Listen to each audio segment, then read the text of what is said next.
Residential schools for indigenous children began in the 17th century with the arrival of French missionaries, but the system became more structured and widespread in the 19th century.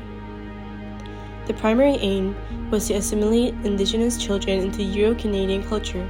This was based on the belief that European ways were superior and that indigenous cultures were inferior and needed to be eradicated.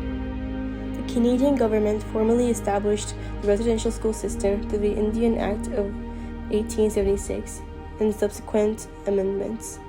The majority of these schools were operated by Christian churches, primarily Catholic, Anglican, Methodist, and Presbyterian. From the late 19th century to the mid-20th century, attending these schools became mandatory for Indigenous children.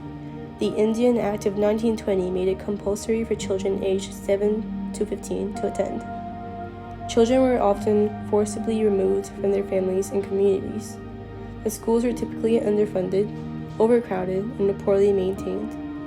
Education was substandard, focusing more on manual labor and religious instruction than academic learning. Many students suffered severe physical, sexual, and emotional abuse. Discipline was harsh and included physical punishment for speaking indigenous languages or practicing cultural traditions. Poor living conditions, malnutrition, and inadequate medical care led to high rates of illness and death. Many children died from tuberculosis and other diseases, with some buried in unmarked graves. Despite the oppressive environment, Indigenous children and their families resisted in various ways, including attempts to run away, maintaining cultural practices in secret, and advocating for better conditions. By the mid-20th century, growing awareness and criticism of the system led to its gradual dismantling. The last federally run residential school was closed in 1996. In 2008, the Canadian government formally apologized for the residential school system.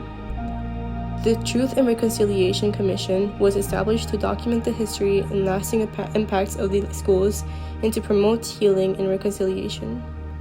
Efforts to uncover unmarked graves and honor the memory of the children who never returned home are ongoing.